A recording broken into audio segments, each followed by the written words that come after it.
Hello. I'll go straight in. As we know, Ofcom recently auctioned the 800 meg and 2.6 gig digital divide spectrum. 800 meg was the old analog TV, and 2.6 was reserved for IoT 2000 services, which was basically reserved in case one of the 3G networks failed and they could potentially offer that to a new entrant. But obviously, 3G networks have done reasonably well, and so it was sitting there doing nothing. So it took, UK was meant to be one of the first auctioning the spectrum. They actually wanted to do it in 2010, and they actually only completed it this year. So they actually raised £2.3 billion, but they actually wanted 3.5 billion. But I'll go into that later.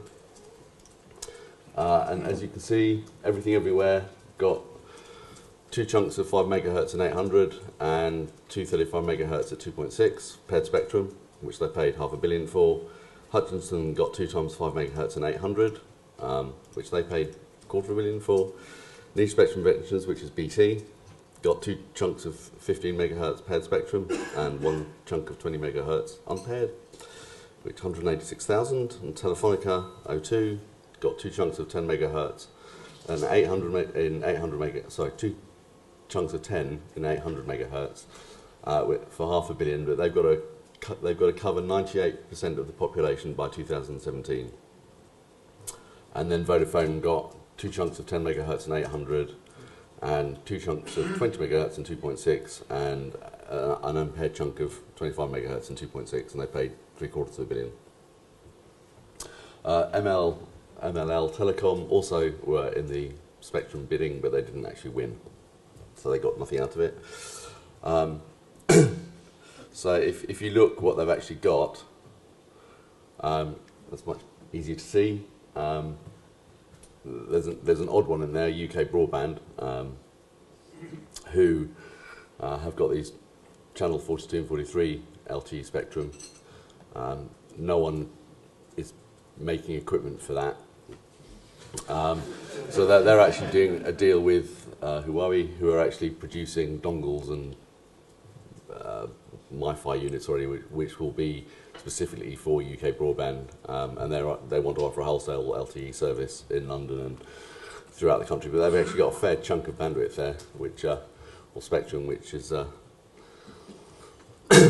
lot compared to the other networks. But we'll go on to pricing, and you can see that they actually didn't pay much for it.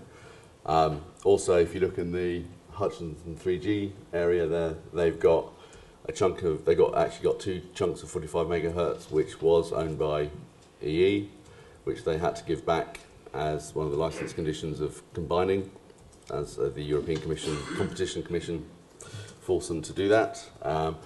They don't have to give that back to the end of the year, because that was actually the cut-off date when they had to get rid of it. So EE actually just said, right, we'll just wait till, I think it's September in 2013 before we actually have to give it back, and that's what they're doing. So they're currently running LTE on there, but they do have to give it back by September. So as you can see, they've all got paired spectrum, which is obviously for 3G or 4G. You have paired spectrum, so you have an uplink and a downlink, but you can also run LTE on unpaired spectrum. If you look at the actual pricing paid, so the three as were 4 big networks have paid considerably more than everyone else. If you look at UK Broadband, they've got a phenomenal amount of spectrum. They actually were PCCW, and they bought Pipex Wireless. Pipex Wireless, when they got Tele2, the spectrum was 0 rated on their books. So they've actually paid about 100 million for a huge chunk of spectrum, compared to the other networks, who've paid a considerably lot more for a lot less. So that's where the allocations are. Ofcom has now stated that all 918 megahertz and 800 megahertz well, all 918, which is the current GSM 3G GSM network, can be, and 2.1 can all be refarmed for 3G or 4G use. So you'll see the networks do interesting stuff. I can see that GSM will slowly disappear, or they'll keep it there, but with very minimal spectrum, and everything will be migrated to 3G or 4G. And this is the actual shares that they've all got now. So as you can see, everything everywhere still have a fair chunk, but then they combine two networks of Vodafone, Orange and T-Mobile. Vodafone the next lot, then O2, 3, and then BT.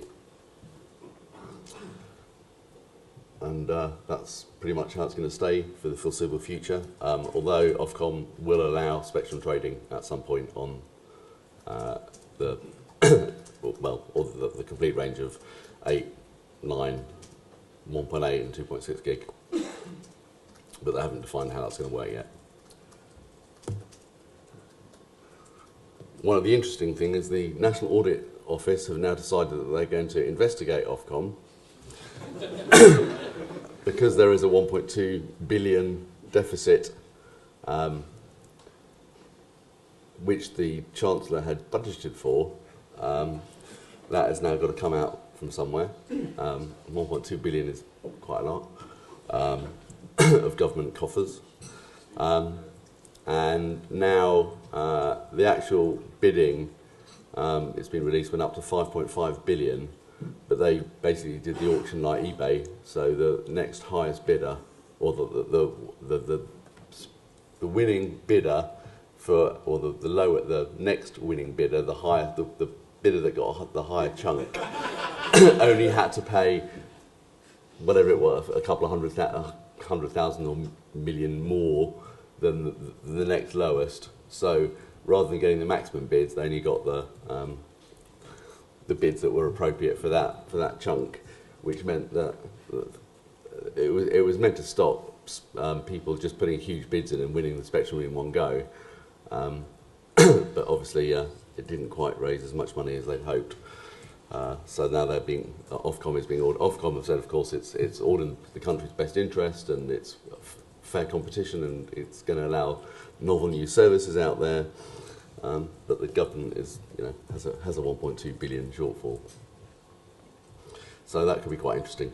And maybe there'll be some extra taxes, or I don't know how they're going to get it back, or charge the networks for some more money somehow. We go on to white space, which I'm sure people will talk a lot about. Ofcom has mandated that there's got to be a central database. So when the white space device, or when the white space base station powers up, it talks to the database and says what frequencies are available, what power can I use, and that has to be geolocate. And Ofcom specified the queries and responses that are available to the devices, but they haven't specified who's going to run the database yet, and what kind of implementation that database will take. So until that database is available, no one can really roll out white space on a commercial scale. And also the database is a kill switch, so that if there is interference, Ofcom can actually tell the device to stop transmitting altogether, which has all sorts of interesting security considerations. There are, as I said, trials going ahead. There are lots of people who want to do it. FCC in the States has approved trials going ahead there, and actually there are sort of semi-commercial rollouts over there. So it could take a while for stuff to happen over here. Noil, who are the sort of leaders in white space technology over here, they were a spin-off of Cambridge Silicon Radio. Cambridge Silicon Radio is now actually owned by Samsung. As an interesting aside, the iPhone is pretty much completely manufactured by Samsung. There's no Apple, just as a weird thing, Apple make the A6 processors are made by Samsung, displays are made by Samsung, and the radio chips are made by Samsung. It's a Samsung phone. with some Apple software. Anyway, Noyle have produced silicon. It works on the whole white space band, which is from 470 to 790, which is basically below the current digital TV bands up into the 800, which is obviously now LTE. And it can work in 6 or 8 megahertz channels because different licensing authorities have different channels. And it's a very small chip, and they've made it very easy to interface to ARM processors. So they really want to use it for Internet of Things. Although you will see at some point home broadband routers with white space technology in the router, and then have chips in your PC or mobile device, which will then talk using white space back to the base station. But the base station won't use the simple chip because that will have to have all the added intelligence to talk back to the database, report its location, see what power it can use, etc. But it's a very cheap chip, less than $2 in current state, and obviously if that gets into volume production, that will go down considerably, but that's available now. And obviously, as I said, it's got very low power, and it can use 10 kilometers on white space. Obviously, in building, you don't need anywhere near that, and you can use extremely low power. But what they're seeing is that you'll put a base station up in the middle of somewhere, and then you'll have smart meters and lots of things connected there, and the protocol they've devised actually supports millions of physical units connecting back to a single base station. So it's not like Ethernet, which you're limited on the number of devices. This is designed for millions of devices on a single base station. So perfect for smart metering and stuff like that.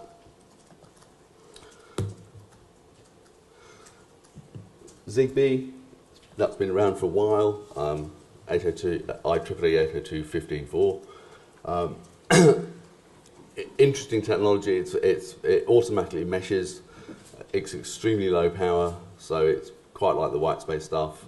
But it can, a single battery on there can last for many years. One of the big problems with it used weird protocols, and you sort of had to use the ZigBee stuff. But they've now actually, in fact, last week introduced a new protocol called IP Direct Connect. So it's not on silicon yet, but it's a software upgrade. So it automatically meshes, so you can have these very complicated networks where all the devices just connect to each other, and you've got one or two masters in the network which will connect back to externally, but they all mesh together. And then it supports a IPv6, 6-low wireless, or low power wireless personal area network, and then various other and end-to-end encryption. So again, they're now targeting Internet of Things, so you can just put this in any device, and each device will have an IP address now, and you don't have to use the weird ZigBee protocols to get there. Another interesting company is Range Networks. They ran the GSM network at Burning Man. They've also done, which is easy to do because there's no interference from anywhere because it's in the middle of the desert. But they have done commercial systems in South Pacific Islands where they've got 10,000 users living there or less, and they put one big mast up and run OpenBTS on there. Currently only supports 2G and 2.5G, but they are now trying to put in there 3G, but the US version of it, and LTE. And you can actually build a core GSM network for less than $100,000, which is between a third and a tenth less than any commercial systems you can buy out there currently. And it's all based on, it actually uses Asterisk and SIP to connect into the outside world, and then it all talks internally. And you can create a base station for around $30,000, which again is about a third of the cost of a current commercial base station. And PwC actually ported OpenBTS onto a Raspberry Pi. So with the GNU software-defined radio and a Raspberry Pi, you can have a full BTS. They had to do quite a lot of hacking to both OpenBTS and Asterisk to get it to remove huge chunks of it, because obviously Raspberry Pi isn't a particularly powerful computing platform with limited memory and etc. But they actually got it working and made a base station about that size, which is quite cool. Range Network sell a developer kit, which is a box about that big, which has got a full OpenBTS implementation in there. Although OpenBTS is open source, the Range Networks version is, they've done tweaks to it. The interesting thing is that means pretty much anyone could run a GSM network now. Of course, in the UK, it would be slightly illegal. And interestingly, mobile terminals, so all your handsets out here are license exempt if they connect to a licensed network. So pretty much if you started running an OpenBTS system in here, which would be easy to do, and then everyone's handset would connect onto your OpenBTS system, but then everyone's handset would suddenly become illegal, and Ofcom could prosecute everyone in the room for having an unlicensed radio system.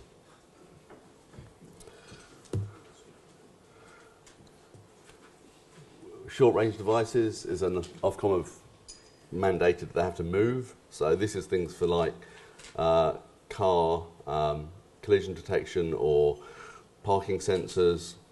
It was licensed and it ran on 2.675 gigahertz to 10.699. Now everyone has to move to 10.575 to 10.6, but it becomes license exempt, which is good, because then people can just produce these interesting things, but they are very short range. But as it becomes license exempt, it needs to change the Wireless Telegraphy Act, which is an act of Parliament, which is called a statutory instrument, which hasn't happened yet, which I guess will go in the next, when Parliament does their sweep of laws that they do at the end of the year. So I guess by, I think it's June or something, they do the whole, move these acts of Parliament into effect.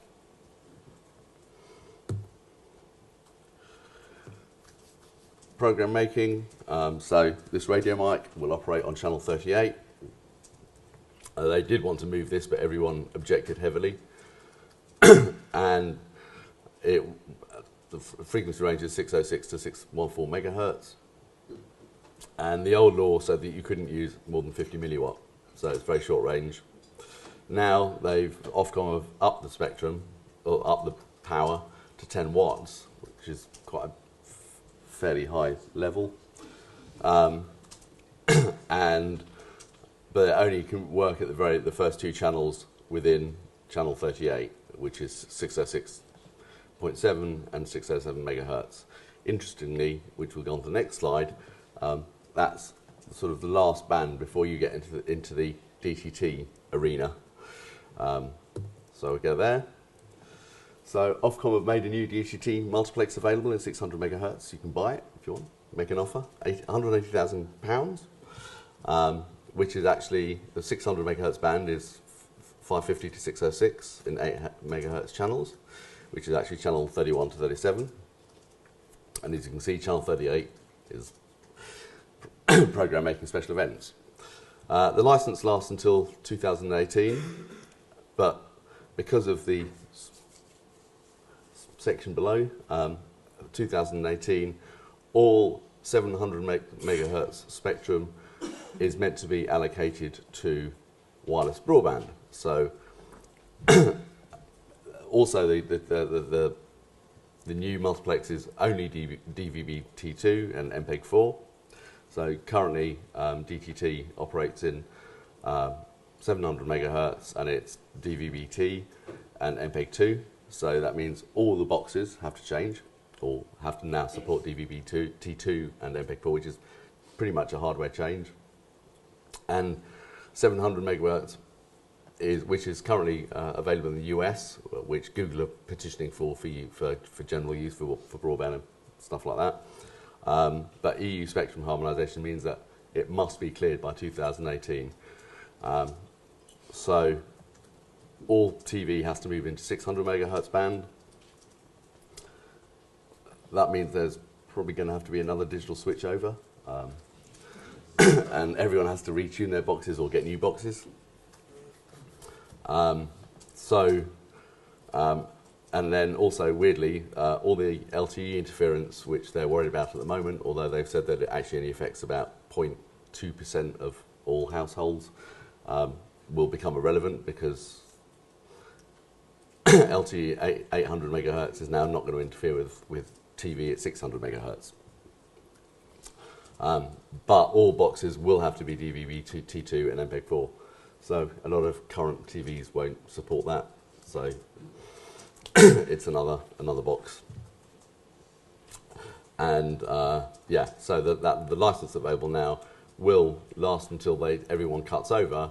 But of course, if they decide to clear the spectrum quicker, Ofcom will give the current licensee a 12-month notice when they have to move the multiplexer somewhere else and move all the current multiplexers into 600 megahertz.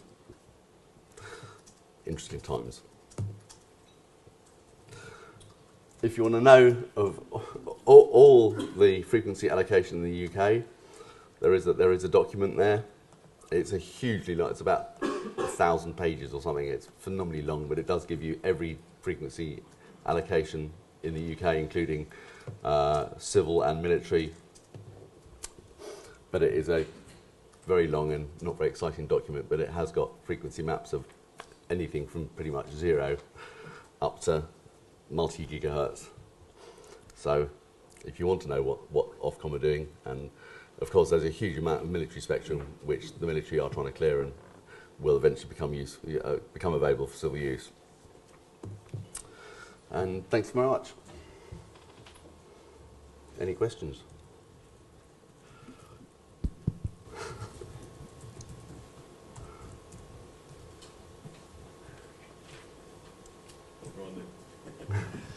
Barry Rhodes from INEX in Dublin. My understanding is that when we auctioned off the spectrum, we got close on $1 billion. The UK only got 2.3 billion. Any reason why Ireland did so much better? The Ofcom left it down to market forces. I mean, in the 3G spectrums, they raised 21 billion. And they overpaid for that, and looks like they underpaid for this. Okay, thanks. We did it better.